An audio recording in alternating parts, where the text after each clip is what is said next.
Welcome to the Treasury Update podcast, presented by Strategic Treasurer, your source for interesting Treasury news, analysis, and insights in your car, at the gym, or wherever you decide to tune in.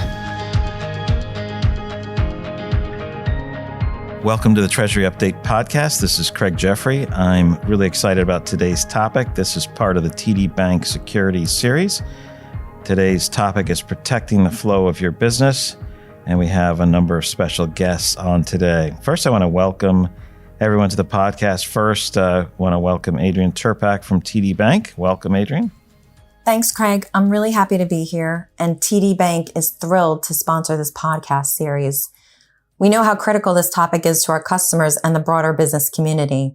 As a commercial segment manager, my role is to continually improve the customer experience by understanding their needs, pain points, and expectations, tailoring solutions to fit their business and industry, as well as providing relevant insights about what's top of mind. And today, that's fraud and cybersecurity. I'm really looking forward to our conversation. Great. And we also have Michael Fleischer and Joshua Weisberg from SterlingRisk. So welcome, Josh and Michael. Thank you very much. We're happy to assist with the podcast today.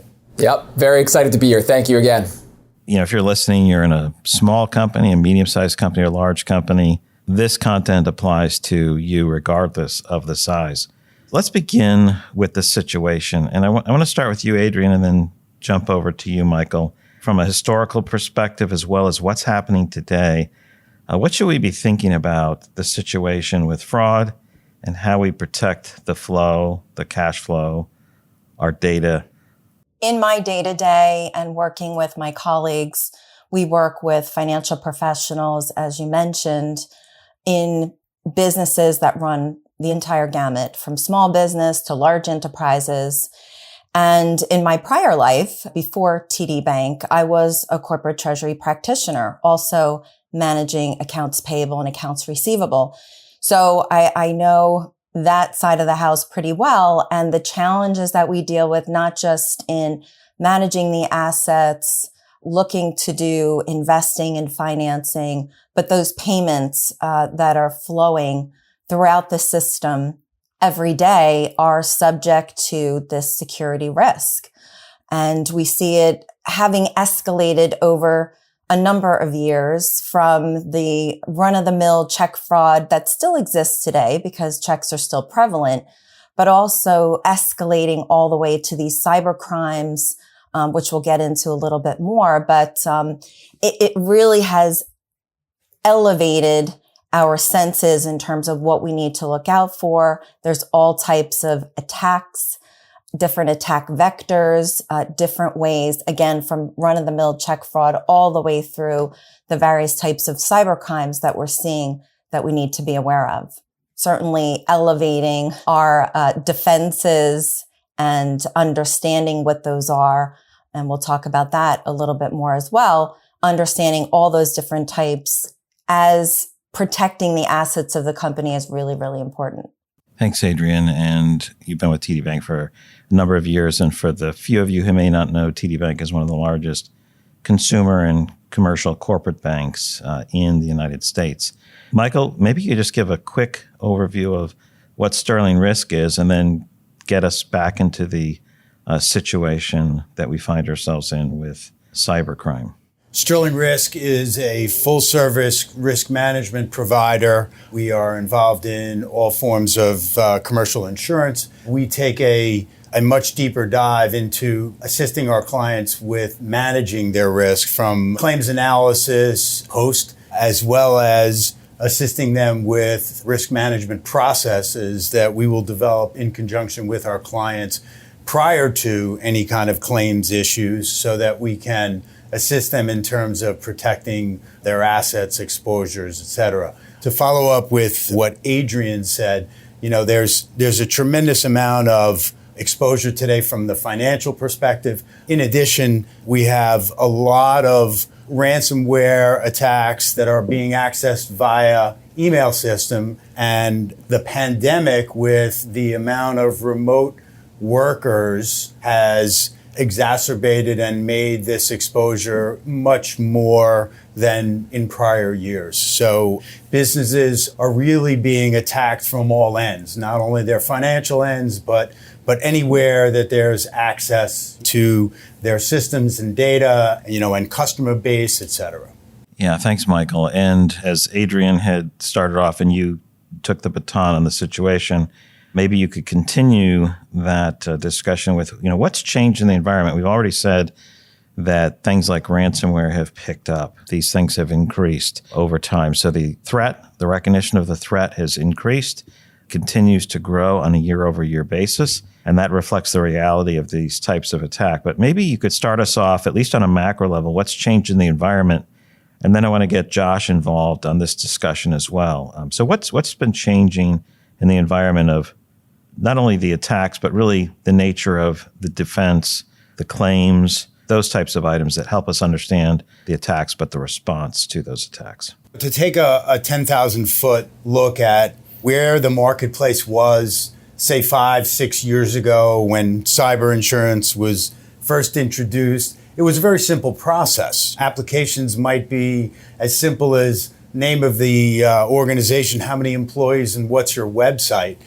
That has developed to a much more stringent process today where there's a true deep analysis of every system. Multi-factor authentication is required, whether it be for accessing your financial systems or your email systems, anything involving the internet. And this has become the current status as a result of the claims, okay? Claims, cyber attacks are expected to hit $6 trillion in 2021.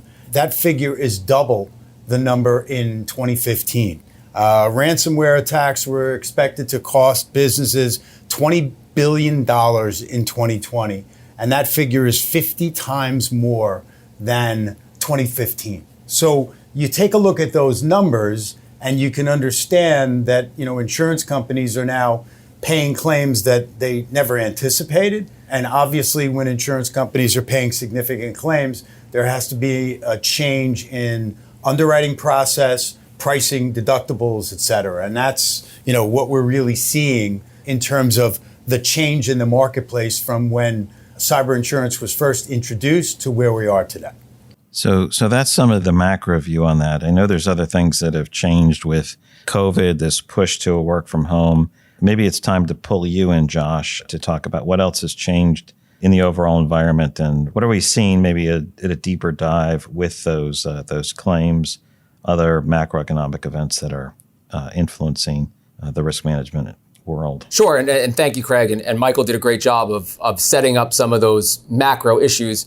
One of my job here at SterlingRisk, I'm the chief claims officer, and my responsibility is to really oversee on a daily fluid basis the kind of claims that our clients are experiencing and to handle those claims through conclusion. So it's really an opportunity to get a true finger on the pulse of cutting edge in terms of claims activity, especially in the cyberspace. And those claims are constantly changing. But the truth is that there is, especially within the small business segment, I see a very core exposure that's constantly repeating. And that really has to do certainly with phishing attacks. Michael talked about some of the dollar-based exposures that we see within the entire family of cyber claims. The reality is phishing attacks are growing exponentially year over year. From 2021 to 2022, the expectation is historically over the past 5 years, you're going to see something like a 700% increase in phishing attacks. And for small businesses that are trying to marshal their resources to effectively defend themselves against cyber threat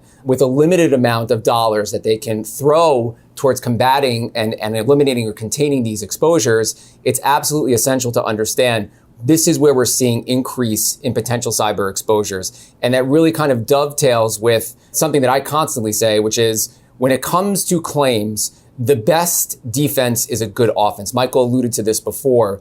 You want to make sure that you've got proactive approaches to combating some of these issues, and particularly in the realm of phishing attacks, which again are increasing year over year exponentially.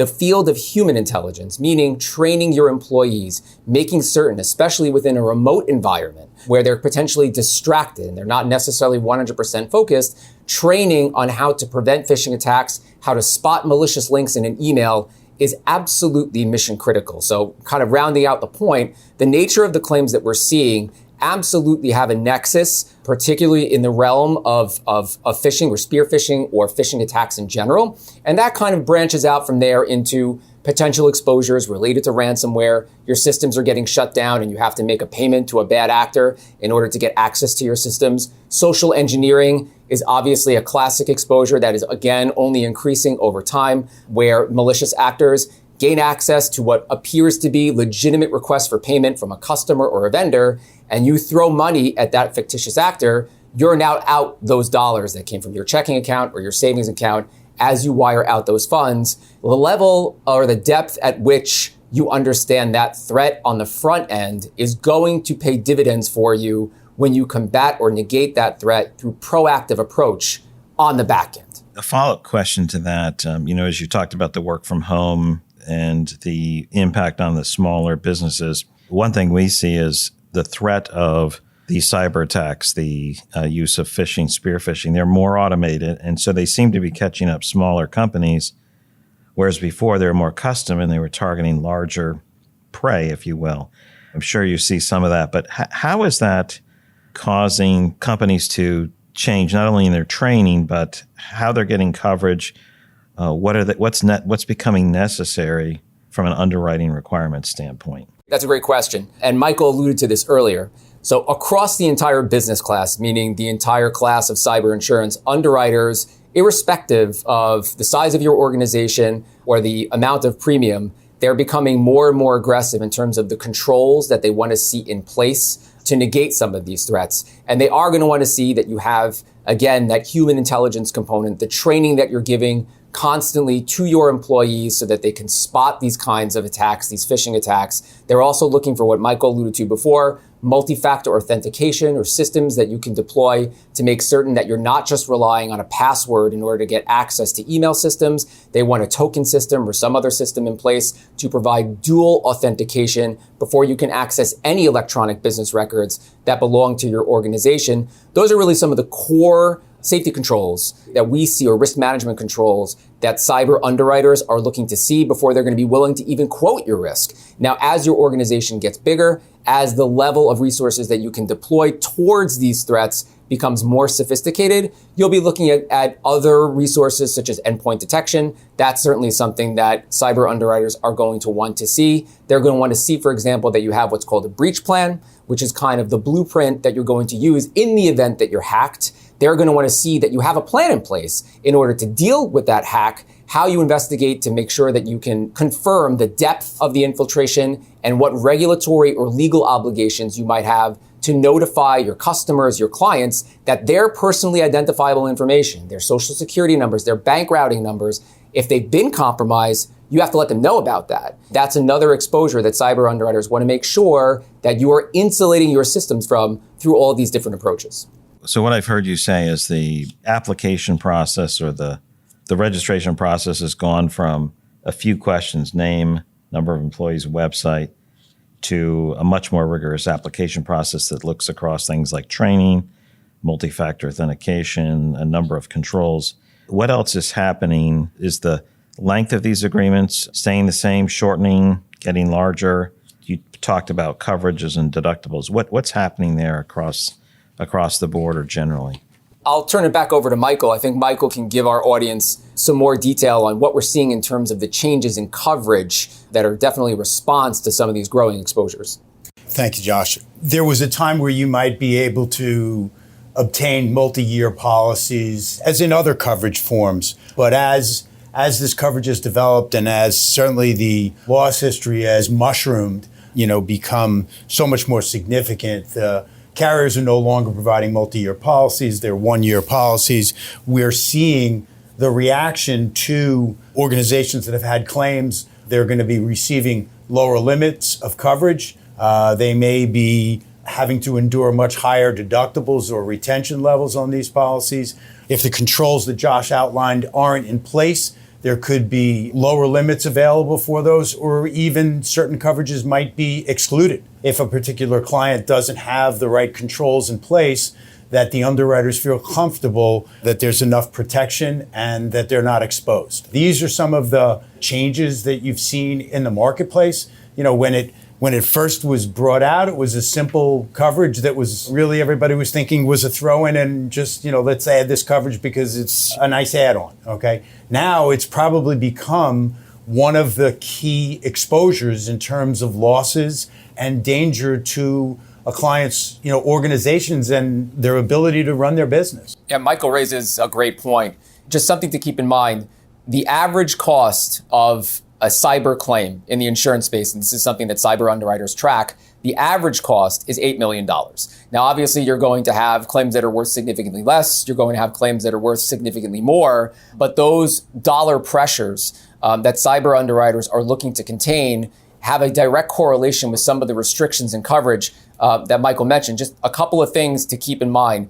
Obviously, cyber coverage is a more cutting edge product that's out there in the insurance marketplace, but it's also responding to a very dynamic threat. And so what you really want to do as you're exploring, if you have cyber insurance or you're exploring the purchase of cyber insurance, you need to make sure that you have an understanding of what that cutting edge looks like. Just for example, with the threat associated with the Ukrainian conflict, cyber underwriters are rewriting what's called the war exclusion that's built into their insurance policies. That war exclusion is potentially going to expand now to include not just claims directly related to the conflict, but also what we would call spillover losses related somehow or another to what's going on in the Ukraine. So for example, if a bad cyber actor were to perpetrate an attack here in the United States that is in some fashion related, either perpetrated by a Russian actor or some other third party, in response to actions undertaken by the United States, it's possible that your claim related to that event will not be covered depending upon the wording that's in your policy. One of the other things that you definitely need to be on the lookout for, especially if you had cyber insurance for a period of years predating the pandemic, if you have workers, Michael alluded to this before, if you have employees that are working in a remote environment, if your policy is not set up to cover remote-based exposures, you may not have coverage for a cyber claim. So those are some of the constantly changing, the fluid dynamic that's involved in the cyber underwriting process. You have to understand what the threats are, and you have to make sure that your coverage is broadly constructed to respond to those losses. So a lot of moving parts, a changing threat environment, changing requirement to get underwriting, changing working conditions and coverage levels. Some excellent points. I want to bring you back in, Adrienne, on this next section. It's what to do, the preparation response. And is there a scenario where things will get better? Either better preparation or better response? Because we've had multiple years of things only getting worse and at an accelerating level. Can you give us some more positivity after these Eeyore types shattered our smile? I certainly can't guarantee that the level of attacks will wane. The fraudsters, as we know, continually find ways to evolve, their tactics. Even in the ransomware realm, they've gone from, say, single extortion, if you will, to double extortion and multi-level. So even using that as one example. But what I can say, and we work with clients all the time who are really looking for this holistic assessment of where they are, not only from a security standpoint, but all of the services they use, with us, from payments to information reporting, deposits and loans. But from a security standpoint, we advise them it is all about layers. We can't ignore that. The more layers you have, the better. I like, what SterlingRisk is doing in terms of advising clients to really look across the board, more holistic view. And we advise that as well. And we try to give clients ways that they can do that, working with different partners, working with your internal resources. And even if you don't have the technology expertise in-house, that's no excuse. You really need to seek that out. So whether it's the financial professionals within your organizations, your technology partners, and those alliances, have really come together where we see the CIO or even the CISO reporting to the CFO. That's really, really important as well. That cross-functional approach to protecting the company, the organization, the assets, the employees, as well as customers and vendors, and securing all of that information. There's certainly things like artificial intelligence and machine learning that, yes, the fraudsters are using, but so are we to combat all of these different and look for patterns and understand better kind of what's happening, the new emerging ways that they're looking to defraud not only the bank, perhaps, or our customers and vendors, et cetera. The good news is that if we focus on a collective defense, it really does improve the overall posture that we have across the financial ecosystem. And we see that even when we think about CISA.gov, a lot of the other non-for-profit organizations that are reaching out and trying to help the gig economy, the small businesses, the micro businesses, all the way up to the large enterprises, especially for critical infrastructure. And we saw a lot of attacks on critical infrastructure. And, with some of the geopolitical pressures, we're probably going to see more of that. So again, it's all about layers and really leaning into those resources like SterlingRisk, like TD Bank, like Strategic Treasurer, to find ways, where are the gaps? It's all about finding where your vulnerabilities are and plugging those gaps. There is no excuse for not having that technology expertise. If you need to get it, it's out there to be had and for you to seek. And again, we just advise clients to take that holistic view and go point by point in terms of what you already have, maybe from a firewall perspective, software, hardware, cloud-based. That's all well and fine. But then there's the human element that we talk about and that human firewall that's so important. I really can't emphasize it enough that you could have all the bells and whistles in the background, and then something reaches someone's desktop and they click a malicious link and unleash, malware into the system. Perhaps there's something to fall back on in terms of those not allowing fraudsters, criminals to laterally move in the systems, but it's really that upfront. And for folks to know, especially if they're in the finance function, we know that accounts payable managers are targeted quite a bit because they have access to paying vendors, changing instructions, things like that. So that's where we see business email compromise has really impacted them quite a bit. What's encouraging is that in a recent Treasury Fraud and Control survey, and there were about 230 respondents in the one that Strategic Treasurer just did with Bottom Line, is that 84%, well, they think the threat level of fraud has increased or significantly increased. So that's alarming, right? But the good news is that approximately 60% believe that they're better positioned to deal with that. We want that number to be higher. And through podcasts like this and webinars that we do that our clients seek all the time, we're trying to get that message across and ask them to lean on us and other partners. And of course, we're always vetting new partners to work with as well. And that due diligence and making sure we're providing products that are very secure, that can be relied upon is very important to TD Bank. Adrienne, some really, really good points there. I do like your phrase, the human firewall, and how the human firewall has to get upgraded, which is ties into what Michael said about getting training. Get to stay current. It's not once every couple of years. It's at least every year, and leading firms are making sure their staffs are getting updated more regularly.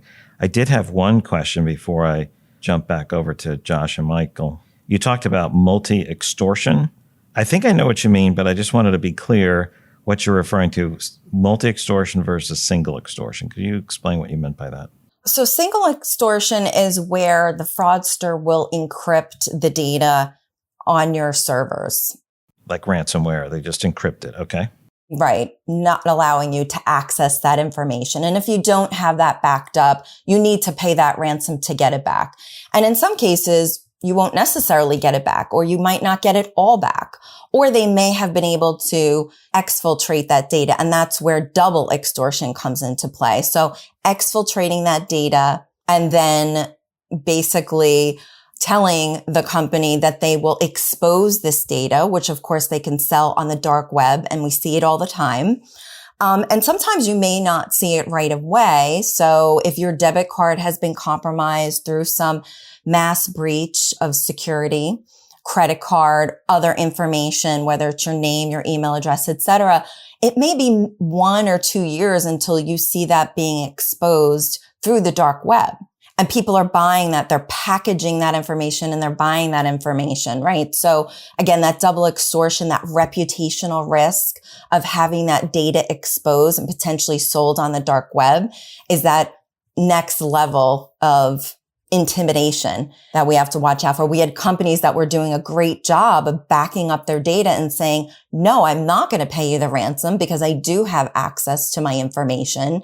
And so we don't need you to unencrypt our files. But now they're saying if they can exfiltrate that data and sell it, that's the next way of them getting some sort of ransom payment. And then there's also these distributed sort of DDoS attacks, the denial of service, where they could even hound customers and other stakeholders of those victim organizations. So you really don't want that to happen as another layer. And that's why I talk about the multi-level feature there. Sure. Yeah. And we encrypt your data. We also stole it. We're going to sell it or expose it if you don't pay. That's certainly amping up the amount of ransom that people have to pay, let alone all of the expenses to recover and reestablish control of your system. So great comments, but you certainly didn't make us think that things would get a lot better, other than the fact that, working together to provide a better front. There is at least a bright spot there on the crime front. I want to make sure that Josh and Michael have anything else to add on the preparation and response side. Adrienne's 100% right. This really has sort of become a cat and mouse game, is what it is. The fraudsters, get to a certain level, and now there's reactions, and the business environment, creates the responses and protects themselves, and now it just goes up and up, back and forth. But the good thing is that, as Adrienne outlined, your survey, and 60% people said that they felt that they were better prepared than they were. Well, that's great that more feel protected than they were in the past. The key, as we're outlining, part of the reason why we've partnered with both of your organizations is that upfront focus on managing your risk, managing your exposures, recognizing what those are prior to obviously, being breached, hacked, et cetera, upping that game so that you're even further protecting yourselves, your organization, your data. And as Josh outlined and Adrienne as well, the most important thing is still the human element. The employees need to be trained, need to be coached, advised, et cetera. And really the most important thing is if something seems questionable, fishy, whatever, make a phone call. Instead of just responding to that request to change this vendor or to change, our new wiring instructions, et cetera, pick up that phone, make a phone call, say, hey, by the way, I'm getting this email and this is what I'm being asked to do. And again, unfortunately, that's become worse as a result of the remote environment, because a lot of people aren't in the office so they can walk down the hall and say, hey, did you ask for me to do this? No, by everybody working remotely, it makes it that much more vulnerable, for these type of attacks. And that's what's really driving that. And the more people focus on it and the more companies manage risk and train their employees and everybody recognizes the issues, the better off we're going to be. And there is that silver lining. It's no different than anything else. It's really a matter of education and training and management is going to enable you to be more successful and continue to operate your business. I think that's right. And I would add one more quick thing. Adrienne mentioned resources. There are tremendous resources that are on this podcast right now. And there are tremendous resources that TD Bank and SterlingRisk and other thought leaders in this space can absolutely provide. one thing to absolutely keep in mind, if you have cyber insurance or if you're in the market and you purchase cyber insurance, your cyber insurers on the front end, they will vet you. As we talked about before, they're going to make sure you have the right controls in place. They'll help you become more secure. After you purchase the product, virtually every cyber underwriter in the space offers training, offers guidance throughout the policy term to help you make your business more secure. And so when you're talking about small businesses or non-for-profit organizations, as Adrienne mentioned before, with finite financial resources to deploy towards this problem, that's a great way to make yourself more secure. And more often than not, every single one of those services that your cyber insurers provide, it's a la carte and it's free. They do this because they don't want to pay claims. And so they deploy a tremendous amount of training and expertise in this space. And because they see the claims, they know how to react to the threat. And it's a constantly evolving regimen of different preventative measures that they can give you that aren't going to impact the bottom line and are going to hopefully put you in a position where you can prevent claims. And that's obviously a very, very good thing. Adrienne, as you bring this home, I'd love to hear your final thoughts. What are some things we need to look at or act upon? Yeah. And of course, the theme for this conversation is about protecting the flow of your business. And we see that all the time. The last thing that we want is for our clients to feel sort of paralyzed, right, by all these types of fraud. We're here to help you work through that. And even as something as simple as managing your account where you have both payables and receivables. As an example, we recommend, certain bank products like Positive Pay for checks. And it's really all about keeping the flow of business, because if you have those tools in place, there's less disruption to your operations, to your business, and we can monitor for anything anomalous. But there's, those protections in the background that will keep the flow of business going. We still need to address the underlying issue and the vulnerability, but that's just another example, and just wanted to hone in on that particular element of this discussion. So a few things, it's kind of these ABCs, if you will. I want to make it really simple, and I have 3 for each of the ABC. Assess your vulnerabilities. The attack surfaces have widened. We talked about this in another episode as well. There's a lot of interdependency because we have more devices that are connected. You can call it the Internet of Things. You can call it whatever you'd like. But at the end of the day, we're a more digital environment, right? And we have a lot more connected devices. So assess those vulnerabilities and act on deficiencies. If you determine that you have a deficiency and you're not acting upon it to remediate it, well, that's something that will continue to cause you grief as you move forward. Awareness at every level, risk managers throughout the organization. It's really important to sort of hone in on the fact that we're all risk managers. We all need to be aware, whether it's training, and reinforcing that training is very important. Bolster defenses at every layer of security. So it's not just technology, think human, make sure you've got that human element. Lean on your bank partners. So advice, training, products, and services. We're not just selling fraud prevention products to make money. We are here to protect the flow of your business, to protect your business overall, and to make sure that we can help your business grow. A breach plan, an incident response plan. Absolutely have those, but don't let them collect dust on your desk. Shouldn't even have probably a paper copy, a digital copy. Make sure that you're going through that plan with all of the stakeholders. For C, collective defense. I talked about that earlier. Never rely on a single layer of defense or only one trusted partners. There are a lot of partners in this industry that can help you get there. Consult the experts. Again, the bankers, the insurers, the consulting firms, cybersecurity firms, accountants, and even those info sharing and analysis. There's resources out there that are non-for-profit that can help. And that culture that I mentioned before, fostering a risk management culture, security first mindset. So the mindset is really important, and practice those cyber drills. And I have one additional one, which is the zero trust model. So I skipped all the way to Z, but it's never trust and always verify. So it's unfortunate that we have to do that, but that's the world that we're living in. And it's just better to not trust necessarily upfront. You've got to verify, and then the trust can move on from there. Excellent. Thank you so much, Adrienne, Josh, and Michael. Really appreciated your comments today. You've reached the end of another episode of the Treasury Update podcast. Be sure to follow Strategic Treasurer on LinkedIn. Just search for Strategic Treasurer. This podcast is provided for informational purposes only, and statements made by Strategic Treasurer LLC on this podcast are not intended as legal, business, consulting, or tax advice. For more information, visit and bookmark strategictreasurer.com.